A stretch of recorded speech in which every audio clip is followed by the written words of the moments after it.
première session de formation dans le cadre de La Structure, et c'était avec Crescendo Trading. En février, les participants au programme ont voté pour Tarek, que l'on a retrouvé le matin pour un cours théorique, dont je vous propose ici quelques extraits. Alors que l'après-midi, nous étions dans leur salle de marché pour suivre en live et en pratique l'Open US.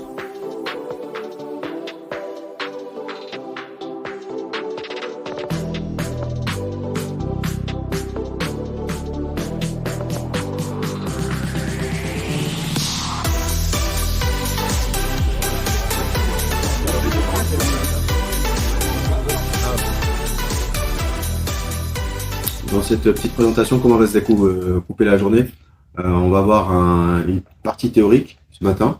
Donc on va aborder, alors je sais pas s'il y en a qui ont déjà, s'il y en a qui investissent déjà.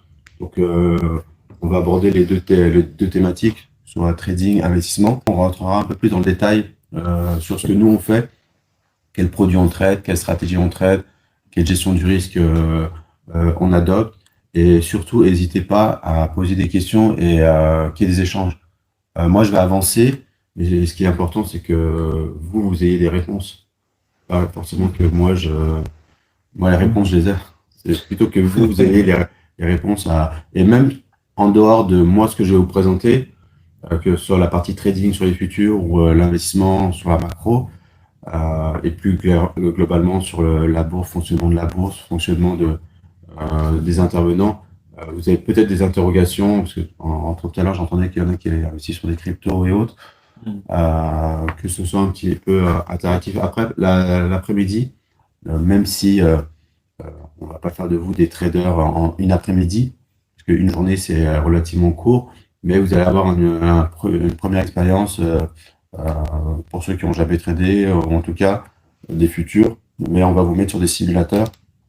Donc, possibilité de traiter le marché américain, le S&P 500, le Nasdaq, le pétrole, le gold, et de passer des ordres sur une plateforme de carnet d'ordre. Donc, la plupart du temps, quand on parle de trading, les particuliers passent énormément de temps pour essayer de trouver la martingale, une recette miracle qui leur permet de gagner de l'argent sans rien faire. Or, l'approche du trading, c'est pas du tout celle qu'il faut. C'est pas comme ça qu'il faut avoir une approche de l'activité de trading. C'est plutôt d'essayer de comprendre comment fonctionne le marché, qu'est-ce que font les différents intervenants, quelles sont les problématiques des différents intervenants, maîtriser toute la partie macroéconomique et microéconomique pour savoir tout ce qui est résultat d'entreprise, comment ça impacte les places financières. Qu'est-ce que font les intervenants, c'est-à-dire c'est quoi le boulot d'un market maker, c'est quoi le boulot d'un asset manager, c'est quoi le boulot d'un trader, parce que en comprenant ça, on comprend comment ils interviennent, comment ils achètent et comment ils vendent, et comment nous, on peut se positionner pour en profiter. Autrement dit, le trading électronique, contrairement au trading à la criée, la différence, c'est que c'était beaucoup plus facile quand on était à la criée de voir qui achète et qui vend, parce qu'on était physiquement avec les opérateurs. Là, maintenant qu'on est sur l'électronique et qu'on veut faire du trading, l'objectif, c'est de comprendre ce qu'on appelle des patterns, c'est-à-dire des mouvements de prix qui interviennent régulièrement et comment se positionner. Donc, c'est de définir une stratégie, c'est ça. Il y a des mouvements de prix qui se répètent, des configurations de marché qui se répètent, et nous, on intervient globalement toujours sur les mêmes configurations. Et dans la salle de marché, je pourrais vous dire, cette personne-là, cet après-midi, va attendre cette configuration-là et va intervenir à l'achat, à la vente, à ce moment-là. Parce que elle a un profil de trading, elle a maintenant, avec les semaines et les mois en démo et ensuite en réel, défini exactement son processus d'intervention sur les marchés. Quand tu dis cette personne, c'est un des traders qui est en formation, par exemple alors, en formation, elles ont démarré lundi, mais toute la partie droite, donc c'est ceux qui sont là depuis pas mal de temps, je peux te dire exactement, lui, il va attendre ce mouvement de prix, il va attendre ce mouvement de prix, il va mettre son stop à ce niveau-là. Si à un moment, ça gagne, il sortira, ou alors il renforcera, ou alors Si le prix passe contre lui, il prendra sa paire. Parce que j'ai l'habitude maintenant de voir chacun d'entre eux. Et vous, quand vous tradez, il faut que ce soit le même processus. C'est-à-dire que la façon dont moi, je peux voir comment trade tous les autres, eux le voient aussi pour eux. Mais vous ne pouvez pas intervenir sur les marchés sans avoir un plan de trading et savoir comment vous allez intervenir, sans savoir concrètement qu'est-ce que vous allez faire. Et donc, c'est surtout ça en fait que vous devez faire quand vous abordez le trading, ou en tout cas si vous voulez en faire votre activité. C'est vraiment ce côté professionnel, à savoir j'ai une routine, un plan de trading, et après stick to your plan. Je respecte mon plan de trading. Et après les ajustements se font sur de votre plan de trading par rapport à la modification de la volatilité du marché, ou par exemple si on a complètement une structure de marché qui change parce que les politiques monétaires changent, et par exemple comme on a vu après Covid, on a un marché qui a complètement changé. Et après, c'est définir quels sont les thèmes du moment, savoir est-ce que regarde les marchés en ce moment, c'est l'inflation, ou est-ce que c'est la géopolitique, ou est-ce que c'est des résultats d'entreprise. Et donc après, le plan de trading, une fois qu'il est défini, c'est beaucoup plus simple de savoir d'où viennent les gains, d'où viennent les pertes, comment ajuster sa position, sa taille sur le marché, ainsi de suite. Donc, le trading, c'est pas je vais essayer de trouver un indicateur miracle. Ça n'existe pas, en fait. Et je n'arrive même pas à concevoir comment on peut avoir cette approche-là. Donc, il y a un indicateur qui est enfoui sur Internet, il faut juste le trouver, et après, on gagne. Mais il y en a beaucoup. Hein. Je pense qu'il y en a même une grosse majorité qui pense que c'est quoi le secret. Mais c'est pas ça. Il y a pas vraiment de secret en tant que tel. Il y a des consignes, il y a des connaissances, il y a de la rigueur, il y a de la discipline. Et c'est tout un ensemble qui fait qu'après, on est rentable. Et puis après, c'est la capacité à renouveler ces efforts-là sur la durée qui fait qu'on est rentable. Et c'est pas cette personne gagne de l'argent parce qu'elle a un secret, un indicateur, on a quelque chose.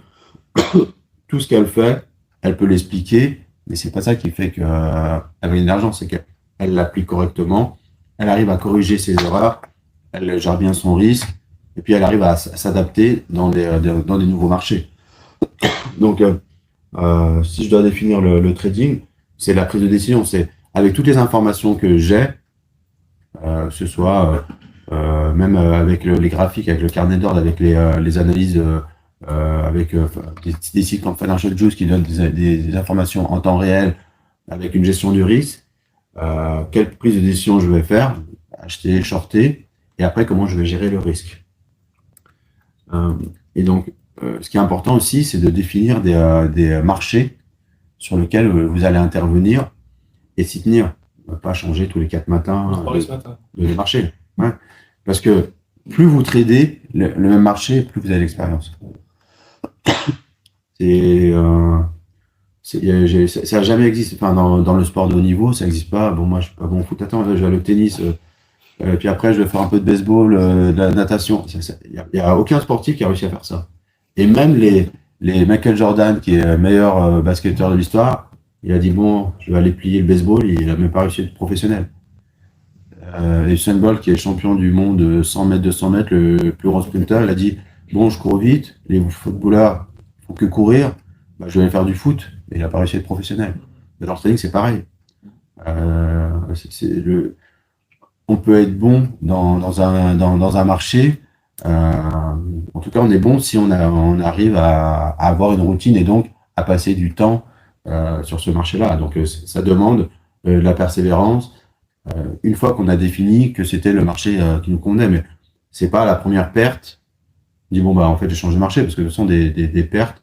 Le trading c'est un solde, c'est de gains et de pertes. Et l'objectif c'est d'être rentable en ayant un solde positif. Mais c'est pas je veux trouver un marché où j'ai 0 perte. Et le problème c'est que ils n'ont pas compris ça. Donc à la première perte, ils vont aller sur un autre marché, puis ils vont faire tous les marchés, toutes les stratégies. Donc ça c'est important à savoir parce que des fois, quand je discute avec des particuliers, ils pensent que les professionnels, ils n'ont jamais de perte. On le voit, il y a des publications sur le 13F, donc le détail des fonds d'investissement américains, mais ça n'existe pas. Ça n'existe pas. Et même de concevoir qu'un trader en fonds d'investissement, il n'a jamais eu une perte, c'est pas le rôle d'un trader ou d'un hedge fund manager. C'est pas de dire je signe un papier où mon objectif c'est pas de faire de perte. C'est de dire je vais faire des trades perdants, des trades gagnants, et je vais avoir un solde positif qui va faire que je suis rentable. Et non pas je veux une stratégie qui fait que je gagne tout le temps. Et donc ça nécessite d'avoir une bonne gestion du risque pour gérer justement ces trades qui vont faire partie de notre money management, de notre plan de trading, à savoir j'ai peut-être 20%, 30%, 40% de trades perdants. En salle de marché, il y a souvent des salles de marché où c'est 53% de trades gagnants, 47% de trades perdants. Et le trader est rentable. Un particulier, si on pose la question, il va dire moi j'ai 99% de trades gagnants. Ou alors j'en ai 100. Et en plus, il va faire une publication sur Internet, j'ai 100% de trades gagnants. Arrête. Soit ça n'existe pas dans le monde professionnel, je ne vois pas comment ça peut exister dans le monde des particuliers. Donc après, bien sûr, l'objectif, c'est de gagner de l'argent sur les marchés. Alors, nous, il y a plein de classes d'actifs. Hein. Si vous me demandez pourquoi on traite les futurs, c'est parce que en salle de marché, dans les banques et dans les fonds dans lesquels j'ai tradé des futurs. Donc, toute mon expérience qui s'est faite en salle de marché s'est faite sur les futurs. Donc, naturellement, je trade des futurs. Alors, ce qu'il faut savoir, c'est qu'avant de bosser en salle de marché, je trade des actions. Donc, j'ai toujours un œil sur les actions. Je peux acheter des actions de temps en temps, mais mon activité m'a toujours orienté sur les futurs. Mais j'ai pas toujours fait des futurs sur le marché américain comme je le fais actuellement. J'ai commencé sur les indices européens avec l'Eurostoxx, le DAX, la dette allemande à 10 ans, le SMI, l'indice suisse. Et ensuite, je suis allé sur le marché obligataire où j'étais market maker. Là, je faisais des arbitrages sur la courbe des taux entre la dette à 2 ans, 5 ans, 10 ans. Je suis parti après sur le marché américain, donc S&P, Nasdaq. Donc, toujours sur le même produit, mais sur des zones géographiques différentes. Donc, assez rapidement, parce que cet après-midi, justement, vous allez traiter sur des futurs. Donc, le terme utilisé en France, c'est les contrats à terme. Donc, un contrat futur, c'est un engagement ferme d'acheter un produit donné à une date donnée, à un prix donné. Donc, c'est un produit d'assurance qui a été créé pour se prémunir contre la hausse d'un prix ou la baisse d'un prix, notamment pour les agriculteurs qui leur permettait de vendre leur production à terme et non pas quand ils l'ont récolté. Et donc après, c'est d'année en année, je dis ça, c'était à longtemps. C'est démocratisé pour devenir un vrai produit spéculatif. Donc maintenant, le gros du volume sur les contrats futurs, c'est ça. Pas spécialement pour la couverture, pour le monde industriel, mais plus pour le monde financier et pour la spéculation. Et d'ailleurs, quand à un moment, ils voulaient interdire les contrats à terme sur les matières premières comme le pétrole, le blé, en demandant d'avoir une activité sous-jacente avec la matière première qui devait être livrée ou achetée. Et ils se sont rendu compte que non, mais ils l'ont même pas mis. Ouais. Parce qu'ils ont fait une étude, ils se sont dit, mais si on demande que quelqu'un qui a le droit de traiter le pétrole, c'est uniquement une personne qui a une activité pétrolière qui veut se couvrir pour les fluctuations de prix, ils se sont rendu compte que puis. Et de la même manière, sur le blé, de la même manière, même sur les indices actions, sur les futurs, ceux qui utilisent les produits les contrats futurs sur les indices actions, c'est les asset managers comme BlackRock, Amundi, qui ont des portefeuilles actions et qui à un moment peuvent pas sortir leur portefeuille actions ou veulent pas sortir et vendent des contrats futurs pour hedger leur position à l'achat sur les indices. Mais ça, c'est marginal, parce que les ajustements, ils n'en font pas tous les jours. Par contre, tous les jours, il y a des volumes importants qui se traitent, et dans toutes les salles de marché où il y a de la spéculation, il n'y a pas de souci de couverture.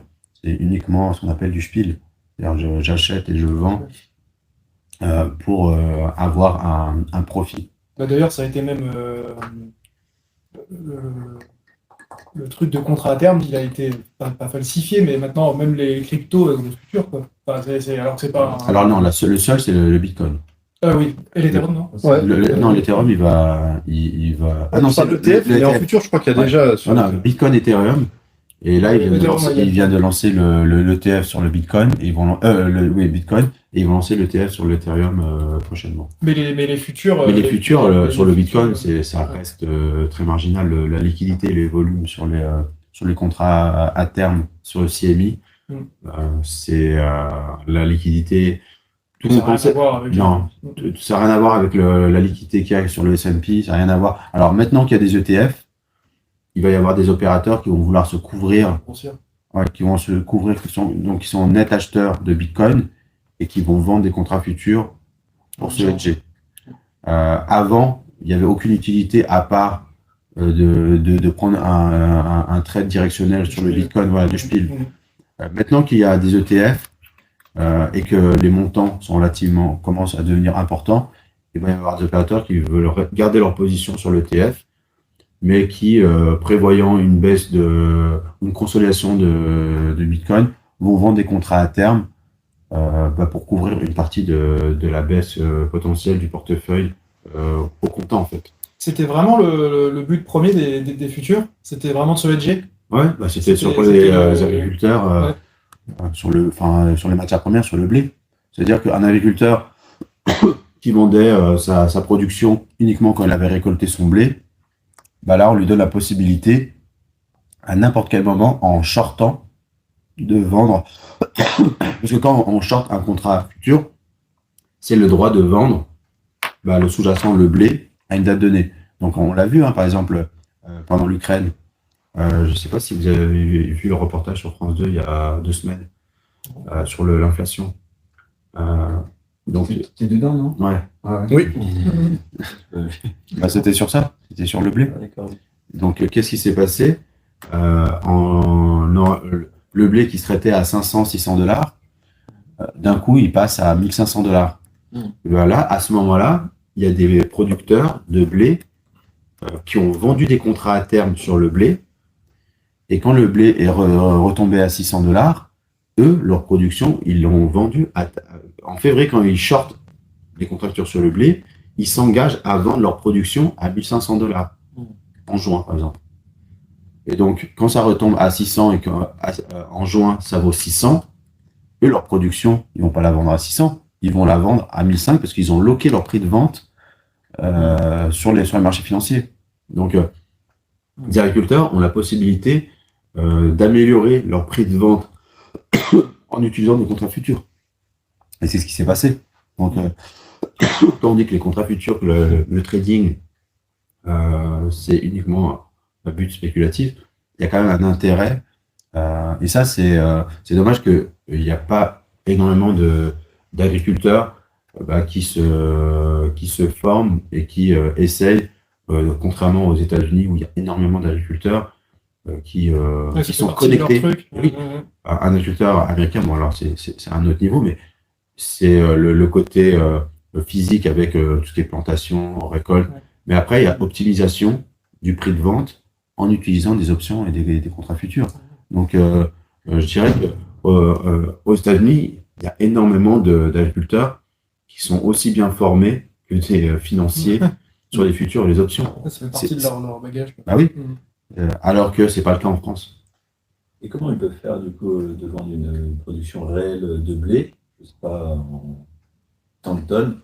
Ils font appel à quel interlocuteur alors? Qui? Les agriculteurs. Les agriculteurs. Les agriculteurs. Alors il y a une société qui est à Porte-Maillot qui s'occupe de ça, qui sous-traite en fait cette partie gestion. C'est-à-dire qu'il y a des Agritel agriculteurs- ouais. Il y a des agriculteurs qui passent par cette société-là pour. C'est quoi, comme un courtier, en fait? Ouais, Et voilà, ça les ouais. mène à la plateforme? Voilà. Avec- Ou alors, ils disent nous on a tant de production.